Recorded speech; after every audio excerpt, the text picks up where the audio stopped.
Good evening and welcome to Sunday Politics on Trust TV, your go-to destination for sharp, in-depth conversations on politics, policy and governance. I am Shafiu Suleiman. Tonight, we turn the spotlight on the growing concerns over Nigeria's move towards civilian dictatorship, as some say, due to what many call fast shift to a one-party state, just as the opposition struggles in the ICU over defections and internal party crisis. Within weeks, two governors of Delta and Akwa Ibom states, elected under the platform of the People's Democratic Party, the PDP, their state and federal legislators and other appointees shift allegiance to the ruling APC in controversial circumstances. This comes amid other high-profile defections of elected lawmakers from other political parties to the APC, prompting concerns by stakeholders in the polity, such as senior lawyers and pro-democracy activists, that the nation could move into what they call a dangerous pathway in its democratic journey. To help us unpack this development is the National Publicity Secretary of the Action Democratic Party, ADP, Dr. Sani Dawop. Thank you for coming on the show. Thank you very much, Safiu. And good evening, Nigerians. Eid Mubarak. MashaAllah. And before we delve into the main topic, here are some major developments in the polity. President Bola Tinubu's Abuja home in Ikoyi has turned into a maker of assault as high-profile visitors troop to his personal residence. The president is in Lagos for Salah after departing Abuja more than 1 week ago. But interestingly, some of the visitors are Tinubu's fierce critics, like Pastor Tunde Bakari, General Overseer of the Citadel Global Community Church. Bakari on Wednesday visited Tinubu at the residence in Lagos. The outspoken pastor had recently said that Nigeria was spiraling into tyranny and suffering from a brazen abuse of power under Tinubu. Apart from Bakari, the opposition elements in the country currently in the political intensive care unit battling for apart from Bakari, that is Pastor Bakari, there are other high-profile Nigerians who also trooped to the residence of the president in Ikoyi, talking about the likes of Sim Fubara, that is the governor of the suspended governor of Bayelsa State.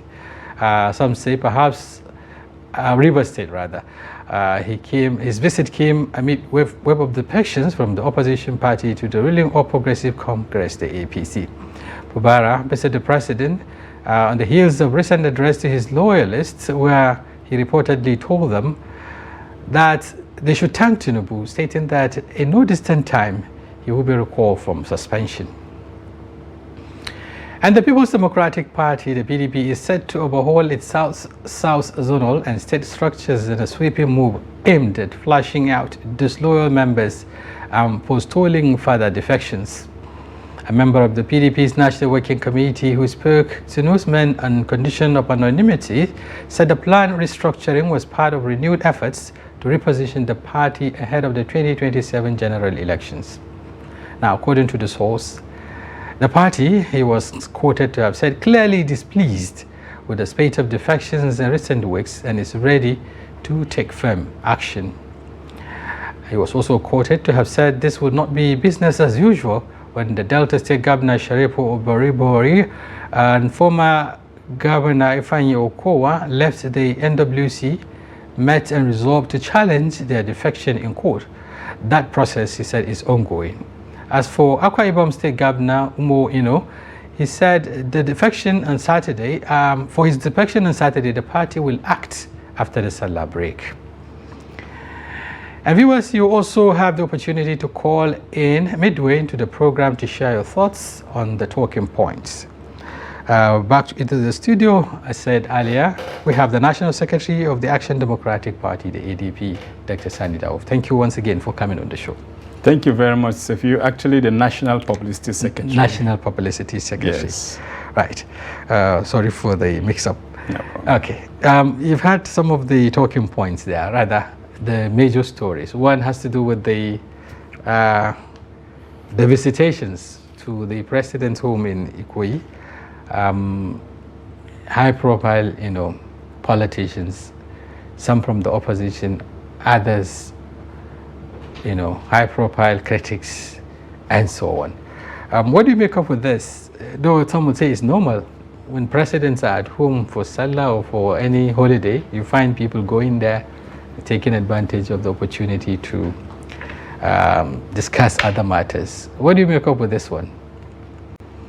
Well, first, let me make some little clarifications. I am the National Publicity Secretary of Action Democratic Party. Yes. I'm actually here not to represent the views of the party on this platform. Right. I will be expressing my own views as a Nigerian and also as a politician and also as a former governorship candidate under the platform of the Action Democratic Party in Plateau State. Right. What that means is that you are in a position to talk about the opposition drifts. Absolutely. That's right. I will, and and I will do that. Great. Now, on the visit, yes, it's a normal homage that you pay to a leader. I don't see anything unusual about it, and I don't see anything special about it. It does not mean that those people now share the same view with the president. They've just gone there to pay simple respect for the office he's holding as the president of Nigeria. And you wouldn't assume that everybody that goes to pay homage to the president shares the same view with him. So that is what I would put that simply. Okay, let's look at the two figures involved. For instance, Pastor Tunde Bakari, former running mate to former President Muhammadu Buhari, under the platform of the CPC, if I can recall. Now, one of the critics, fierce critic of President Bola Tinubu, quoted what he said recently in respect to the government of President Bola Tinubu, that it is leading Nigeria into,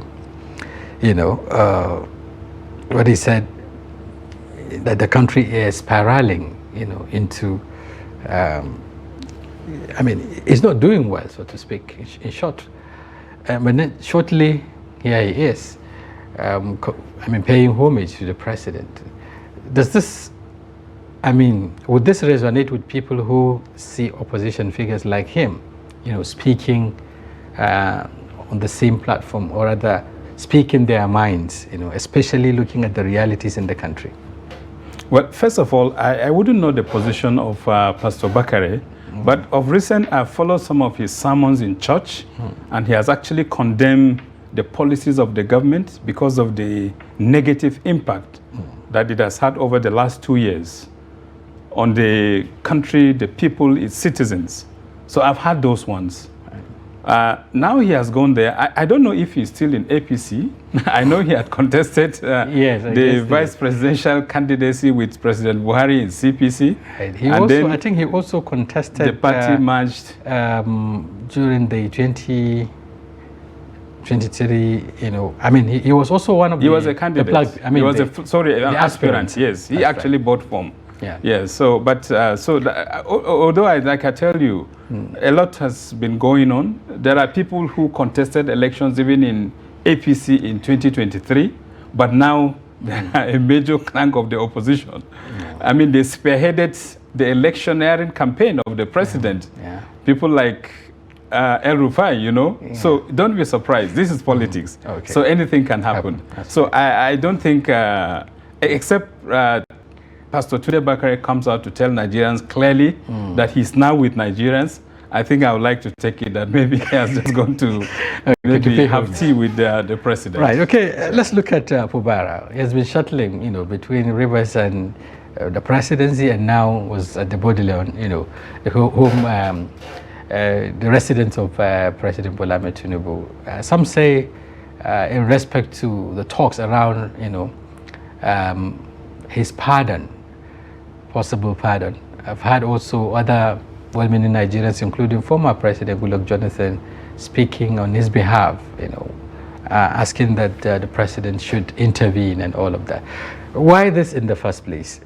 There were cogent reasons advanced by the president during that state of emergency declaration on Rivers.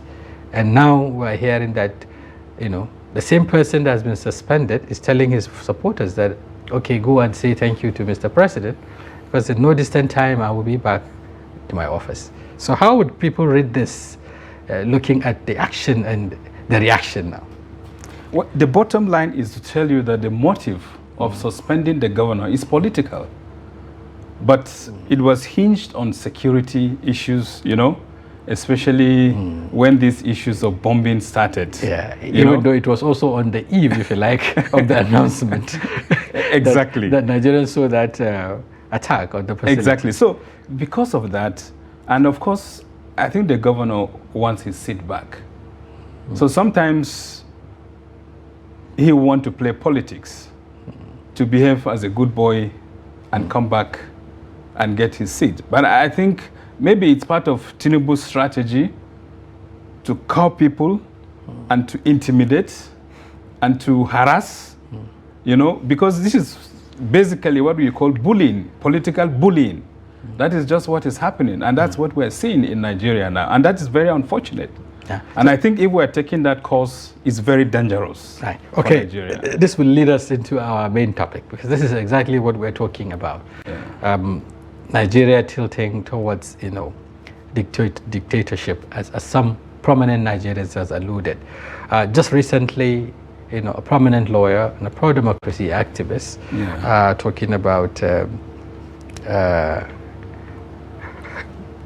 I can't remember the name now precisely, did mention, that during his appearance on one of the national television stations, that Nigerians should be wary of a possibility of shifting towards, totalitarian.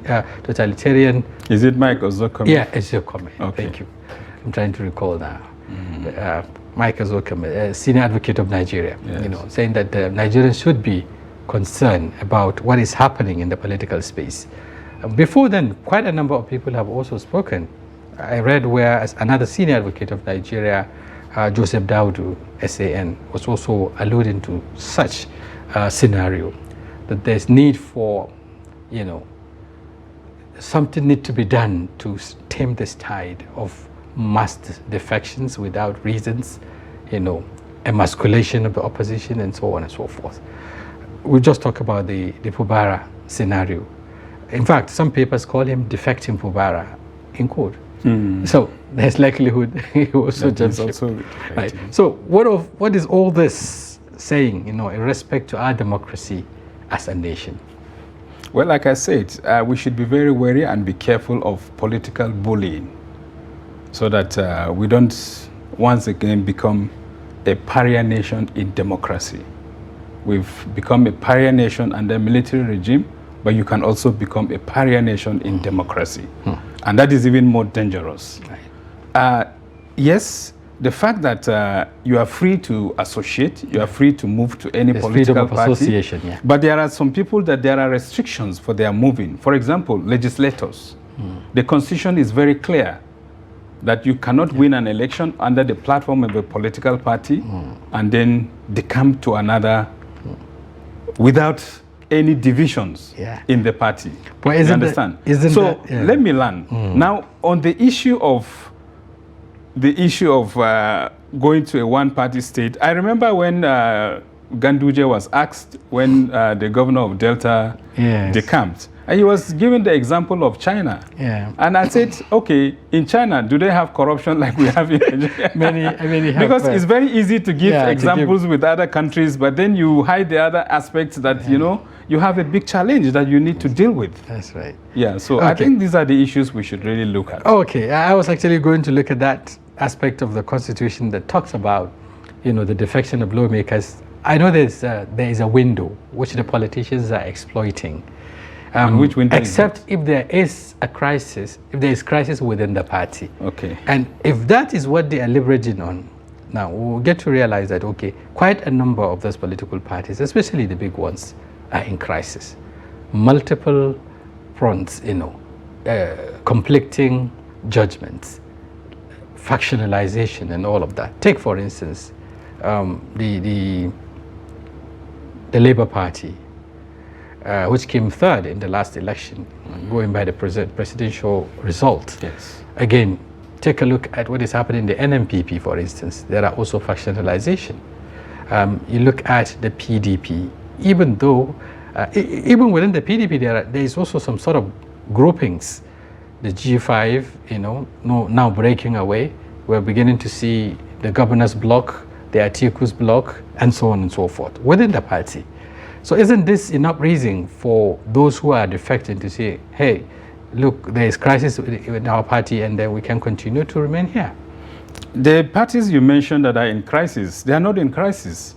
The Labour Party is not in crisis because the Supreme Court have ruled.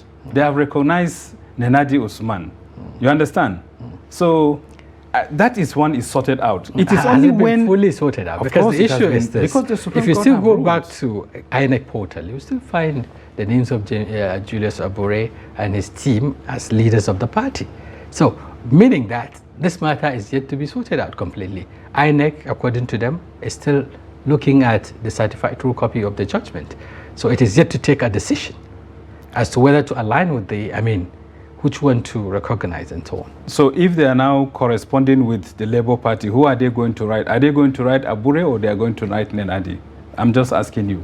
We've seen what has been happening recently. Even the elections the subnational elections that took place, I think Edo or so, it was the Abure leadership that was written to. And even right now as we speak, look at what happened in the PDP, for instance. The issue of the secretaryship.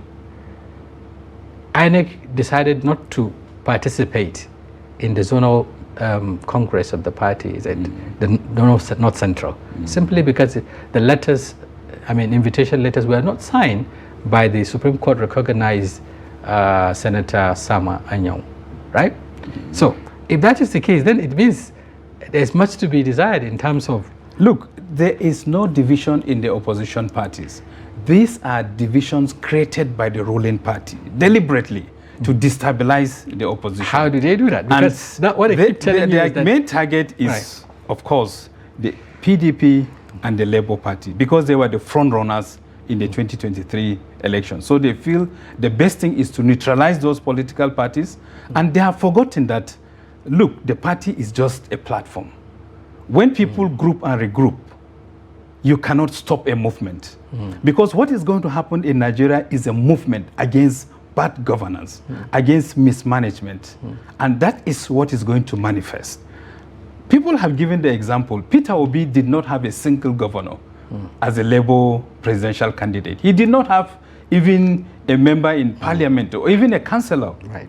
But he pulled that vote and won in certain states. Yeah. You understand? Yes. So I'm telling you that I think forget about all these deceptions, all these... But the bottom line that is happening, people going to say that they are decamping or they are doing that. Even in Akwa Ibom said, you can see that some governors refuse to go with the... some commissioners refuse to go with the governor. Decided not to go exactly. on principle. So they are just part of those that have come out to speak. There are many more that are not willing to go. But we've seen how, it was a total sweep, in Delta.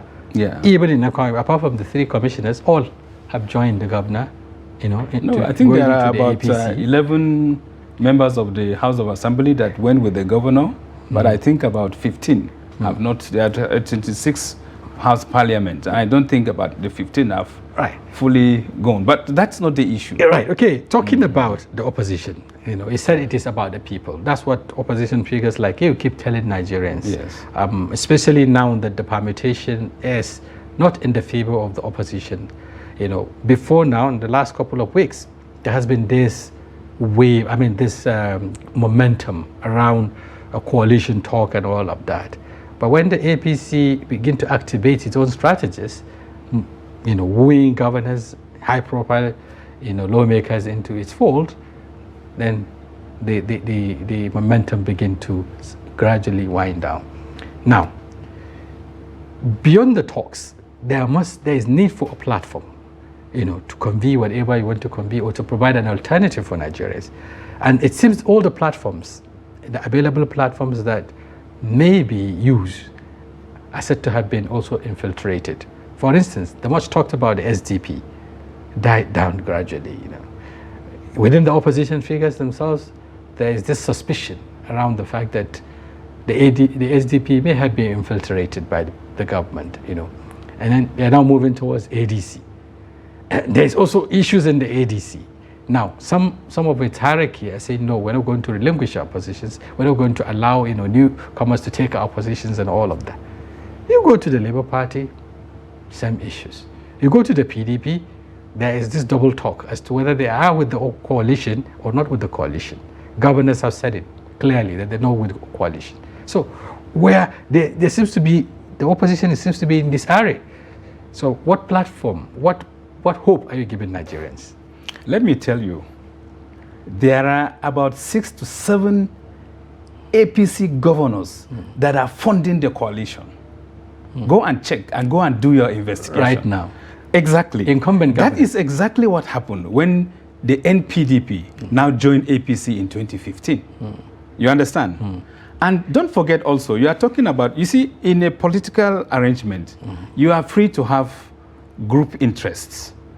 And that's what you are talking about. In PDP, you have the Atiku group, you have the Wike group, and the others. The same thing with even APC. You have the CPC group. Block, you have the AD, which later became the AC group. That's the Tinubu group. Yeah. They are still there. So up. those blocks are still there in politics. So it's not even an issue to bother about. You understand? And I'm telling you that it is part of the strategy in politics. You don't... And the part of the opposition. Exactly. That's you don't release all your arsenals on day one, and you have to keep some at the strategic moments, then you strike.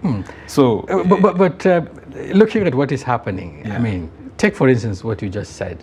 Some APC governors are part of the movement or part of the coalition talks on the ground.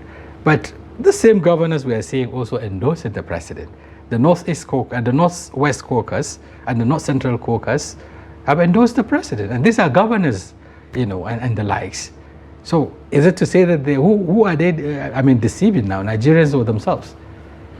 There are lots of issues that are happening that even within the APC, there are those who are not happy with the way things are going. You should provide even a level playing field. That is a democracy. Let even people contest with the president. When he became president and won the ticket in APC, he contested with other people. So if anybody feels so desired, those that are in APC that want to contest, that's their own business anyway. They can go and contest, you understand?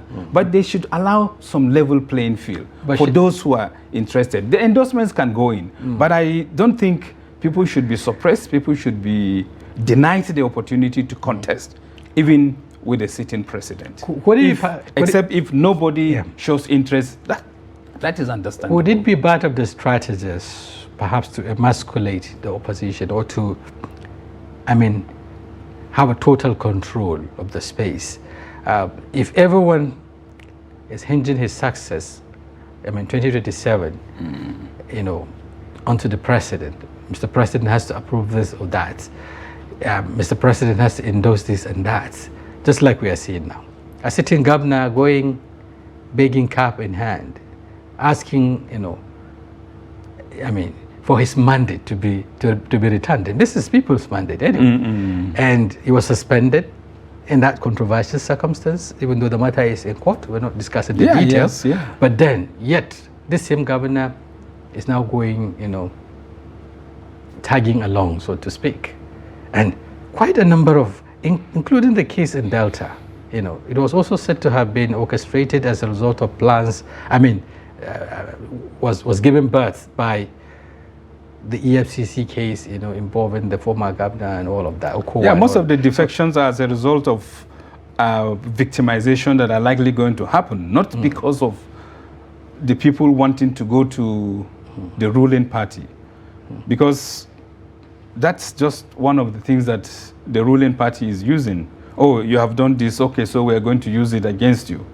That's all. But you see, they have immunity. Whatever they say they're going to do. They also denied that, saying that some of those cases people are alluding to are still ongoing. Yes. EFCC hasn't dropped any of those cases. So for one to think that it is because of the corruption cases that they are joining, but most of them, going even by their words, they are joining because the president is doing well. He's taking Nigeria to that El Dorado.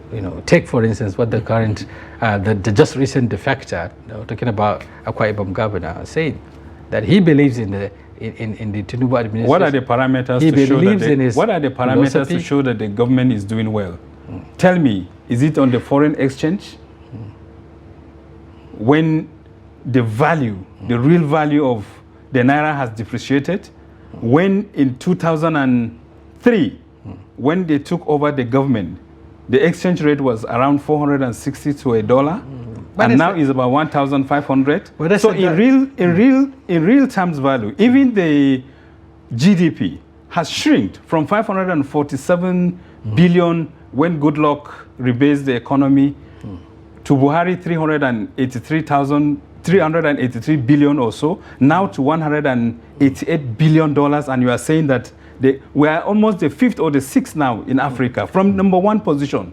But because you see, your relative strength is compared to your GDP, and then you are in a global economy. Yeah. But what the government is saying that we have to, stop this pretense that we are doing well. We have to allow our economy to, the realities of our economy.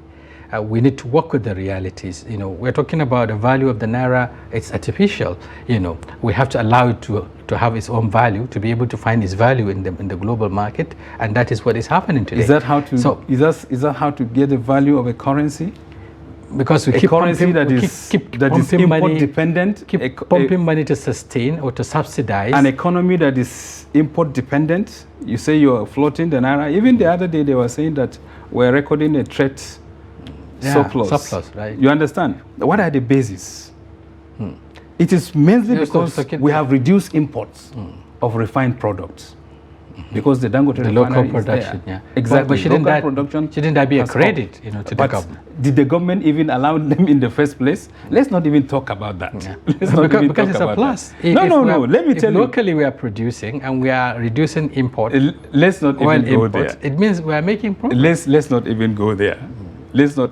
The president had no choice. Yes, and I can tell you that. Than to allow. No, what I'm saying is, in a lot of those areas that it's happening, it's not because of deliberate government policies. Okay. There were forces, market forces, that the government couldn't do otherwise. You understand? The same market forces we are talking about are behind the increase in pump price and what have you. No, there are some things that are artificial.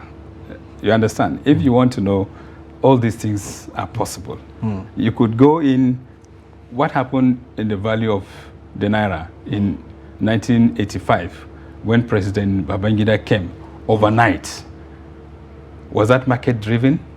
Just overnight we woke up and then the value, the naira exchange rate was fixed. Yeah. So there are so many things that if you want to talk about, you will get into all those things. If you also look at the per capita income of the average Nigerian, it has dropped from 3,200 when Goodluck handed over to Buhari was $1,600 and now is about 800, less than even the civilian regime of Shehu Shagari. So Nigerians are worse off now. Nigerians are worse off now. I'm telling you. But we know the obvious reasons for that. Yes. The fact that the value of the naira has also depreciated, certainly, and then the economy, the economic variables are also not palatable in terms of allowing ease of doing business and all of that. Some will say those are some of the factors that may have triggered that concern you're raising. But coming back to our topic now, looking at the democracy and the concerns around this, it's not just about the political party strategies or dynamics or alignments and realignments. Again, there are also concerns around the institutions of government. Now, many believe that some tiers, or rather, the two tiers of government, the key arms of government, legislature and judiciary, have substantially been abysmal in terms of if you like to put it that way. I wouldn't want to use emasculation. Abysmal in terms of their performance. Yeah. The lawmakers, the legislators, quite a number of Nigerians have been raising concerns that they have become rubber stamp. Judiciary also tilting towards the center. Some would say the former governor of Kaduna recently said that an ordinary Nigerian see justice as being bought and sold, Cash and carry. So sort of. So how are you looking at this? I mean, how does this affect or rather contribute to these concerns around the shift towards this dictatorship that we're talking about? Well, you see, in a democracy, it is taken that the three arms of government are supposed to be independent, and they are supposed to be a check and balances. Right. The legislature will make the laws, the judiciary will interpret the laws, and the executive will enforce. Exactly. So, but in Nigeria's system of governance, where you have executive presidents, executive governor position, executive powers attributed to the office holders in the executive level, the tendency for abuse is very high. And where this abuse takes place, these other arms of government can be emasculated. And that's why I was using the word emasculated, and you are trying to run away from it. Emasculated? You understand? They are still running independently. I give you, for example, they claim that the judiciary receives its funding. Yeah, from the executive. Okay. It has to be approved anyway. Who now collects all the funds that is to be appropriated? Is it not the executive? So if they decide to tell you that this is what we have collected, to what extent can you carry out a checks on them and confirm and verify that yes, what they say they have collected is actually what they have collected, and that they are going to disburse or appropriate? But then you understand? Yeah, you have the National Judicial Commission, for instance, which is responsible for, so I think some of those, in terms of fixing of salaries and so on and so forth, of the judicial offices and all of that. Again, you also have the National Assembly there to approve the budget, if you like, whatever it is provided for in the budget. The National Assembly is just to scrutinize and ensure that there is fairness in the distribution of the resources. And again, where that is not enough, for instance, the legislature also has the responsibility to jack it up, to make, to balance the figures. So it is not, a one-man show, so to speak. It is not just the executive responsibility now to decide in terms of funding. There are layers of checks. Is it that those checks are not working? Where is the problem? Yeah, part of the issue is that the checks are not working very well. And if you want to strengthen democracy, they must all be working.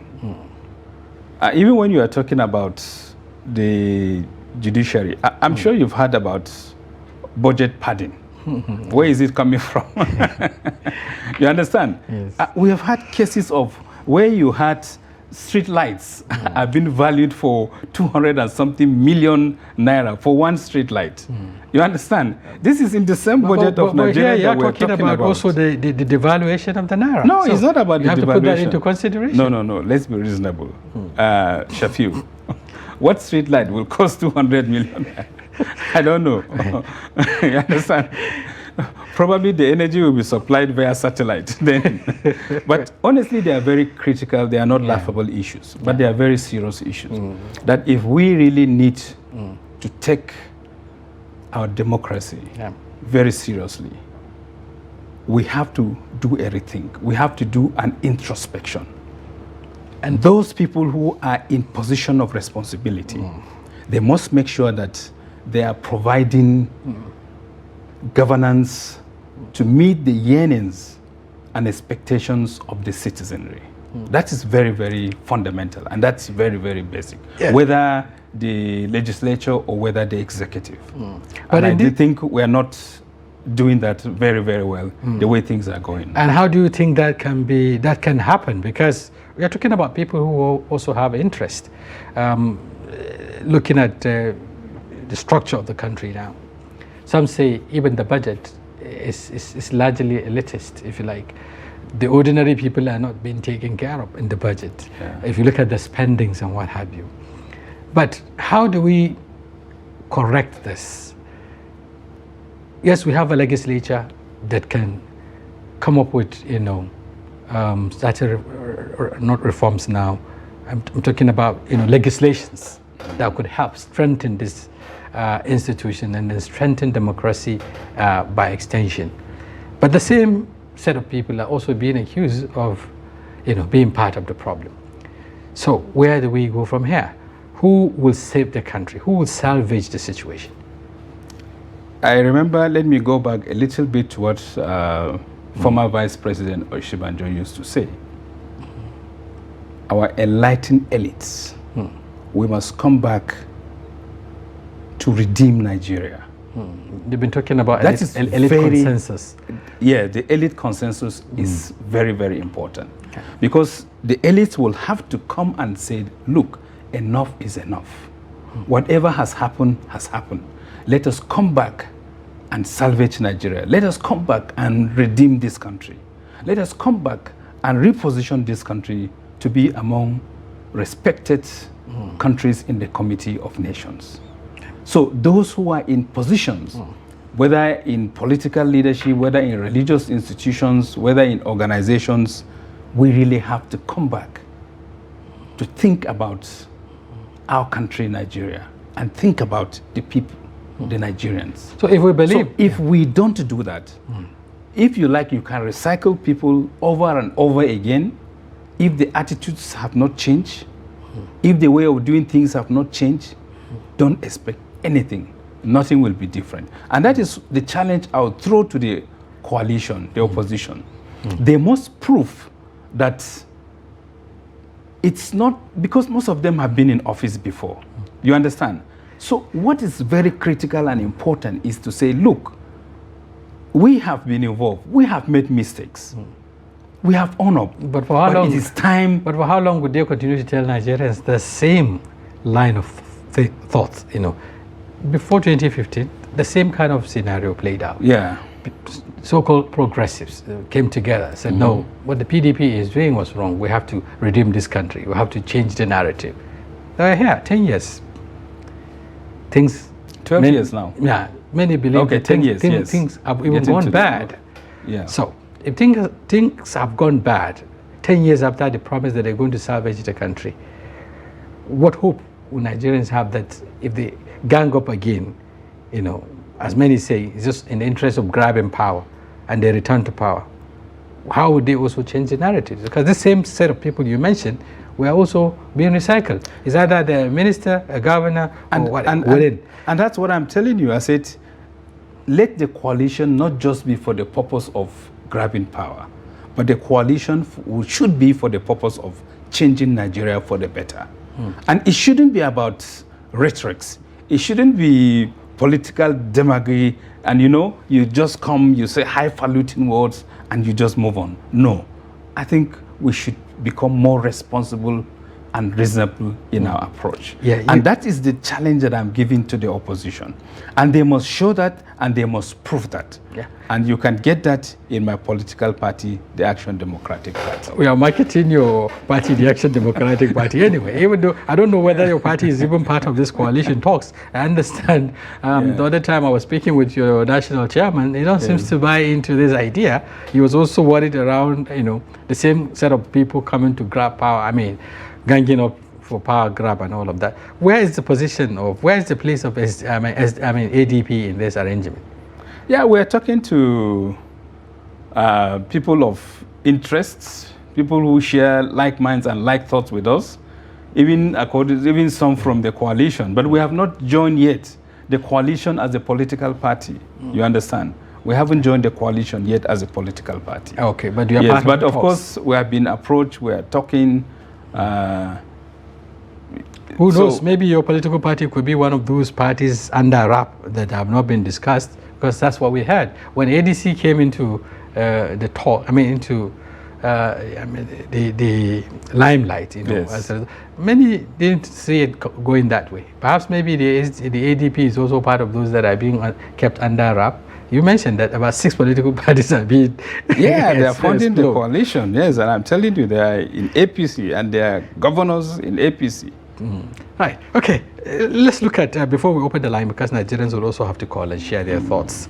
You talked about an elite engineered change or changing the narrative towards this elite consensus, which has never come, to be.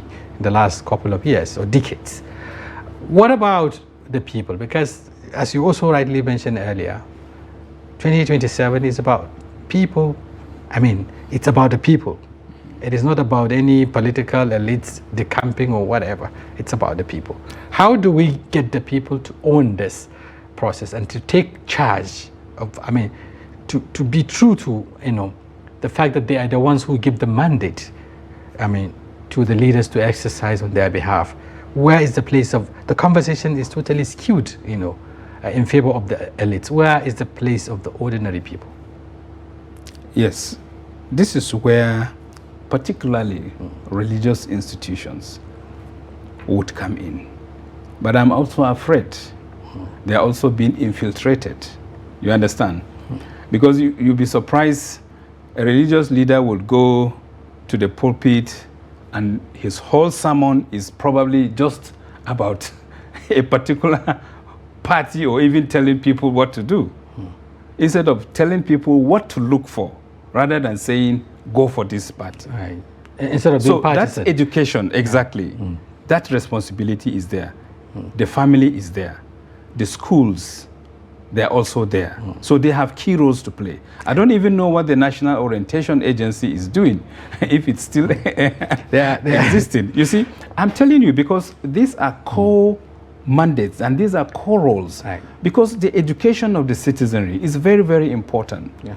Because it's often said that people get the type of leaders that they deserve. It's also part of the and responsibilities of political parties. Yes. I don't know how much of that you're doing as a party in the ADP, because it is the responsibility of opposition parties also to educate and enlighten the Exactly, that people should look out for real people who are genuine, people who have the competence and the capacity and they can deliver. Right. And they should look at the track record, because that's very important. Right. Okay. And so the Nigerian citizens have to be alive, have to be active, have to be alert to their own responsibility. Right. Okay. They shouldn't just only leave it to those in positions of responsibility. To decide. Right. Okay. You can call in now and share your thoughts with us. You've had the talking points, looking at Nigeria's democracy and the concerns around, you know, dictatorship or one-party state, or as some call it. So you can call us. The number will soon be on your screen. Call us and then let's hear your own side of this story. It's all about you. Right, okay. Talking about what the people can do. But there is also another major concern around the electoral accountability. Now, quite a number of people are worried. Okay, I understand we have a caller. Hello, good evening. Hello, good evening. Hello. Okay, I think we lost that call. Okay. Yes, electoral accountability. There are concerns around whether the votes will count 2027 or not. And we're beginning to see, right from the previous election, you know, the trajectory of apathy, political apathy. We've seen how, you know, the number of people that came out drastically reduced. Okay. Hello, good evening. We have a caller. Hello, good evening. Hello. I hope we're not having issues with the telephone, the telephone line. Yes. Probably. All right. Yes, you can respond to that very quickly. Concerns around electoral accountability and, of course, having confidence in the electoral system. How can we get that, extract that from both sides? You see, since we missed somebody like Jega, some people have been calling Professor Mahmoud names. I wouldn't go into that. But I think he should redeem his name. Okay. Even though some would say that there's some sort of transfer, a consolidation. Jega came up with the, what do you call it, the smart card reader, and then he came up with quite a number of innovations. The IREP, the what do you call it now? The IREP for the result. You have this for the capture. We have not got there yet. And this is even the time to do it for some of the mid-season elections, like some of the governorship elections that are coming. Start communicating some of these results electronically. Let us start testing. Because whatever you say, if you don't do it, Nigerians will doubt. You understand? Yeah. And that is why I'm saying that Professor Mahmoud should come out and, you know, make sure that any allegation or accusations that people have is not really true. And there are even some recently appointed REC commissioners. They are alleged to be card-carrying members of APC. So those are the kind of things that, you know, cast doubt and aspersion on the integrity of the electoral system. And I think they have a responsibility to Nigerians to make sure that they discharge their duties to the best of their conscience and according to the oath of office that they are to discharge. Even though the apron is also tied at some point, finances comes from the executive, appointments came from the executive, and, you know, quite a number of limitations, some will say. Yeah, these are some of the reforms that should be taking place. But I think the government, this government so far, the interest they have in reforming the Nigerian economy is only the tax reforms. But there are so many reforms, even the judiciary. Some people are even saying that the powers of the CJN is too much, too concentrated. He's sitting on the Federal Judicial Service Commission, he's sitting on the NJC, he's sitting on the National Judicial Institute. You know, some of these need to positions. To relieve or exactly. to decentralize it. Exactly. And also even the Independent National Electoral Commission.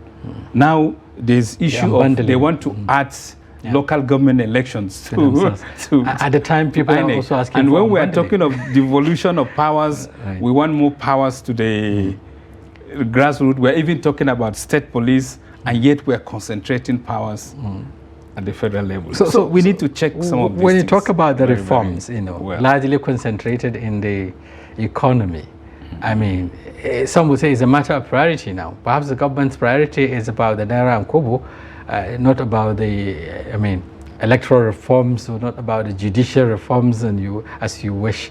May he so rest in peace, you know. Justice Lawal Justice Lawal who passed away, I think yesterday. Yes, I mean, hours ago, you know, we lost him. Quite a gentleman. Look at what happened, you know, after the 2007 elections. You know, the beneficiary of that election, late Yaradua, Marmus Yaradua himself, admitted that there are flaws in the election and there is need for, you know, reforms. And he came up with the Ways Committee, which did a fantastic job. You know, there has been consolidation and all of that, but there hasn't been much talk about that, you know, going into 2027. How do you think this conversation should be reignited? You know, who should, I mean, at the time Nigeria, I mean, focus has shifted towards 2027 elections. Shouldn't the conversation also be around reforming the electoral system? And you know, that's why I was telling you, I said this government is so obsessed with just the tax reforms, but there are other critical reforms that they needed to go into. I mentioned the judicial reforms that we needed. We also need the electoral reforms, which you have re-echoed. So that's very important. Incidentally, I had worked in the Supreme Court for 4 years when I was working with the federal government, but not as a judicial officer, you know, but as one of the federal government arms that was there. And I had known Justice Ways in person, you understand? And the commission or the committee that he led for the reforms, even there's the Orosanye, the Ways Commission, there are so many reforms that have been carried out, but everything is just gathering dust. So we end up spending taxpayers' money, come out with beautiful reports, assemble people who will go into intellectual and rigorous reviews, come out with good recommendations, and then we just dump them. Unfortunately. And then at the end of the day, you wonder implementation what is the justification in the first place. Thank you very much. Thank you very much. I wish we go on, but we have to, you know, call it a day here. Dr. Sani Dawop, you know, former governorship candidate of the ADP in Plateau State, and also the National Publicity Secretary of the Advanced Action Democratic Party, the ADP. Thank you very much for coming on the show tonight. And thank you very much for inviting me. And I look forward to Nigerians making the right choice, and the ADP give me that permission to tell you that you say I will campaign for my party. It's all right. Thank you. Thank you very much for coming. And viewers, that's a wrap on this week edition of our Sunday Politics. Do join us tomorrow. We'll be back with another interesting topic and personalities on daily politics. Keep a date with us. We'll be back. Until then, I'm Shafiu Suleiman. Many thanks for being there.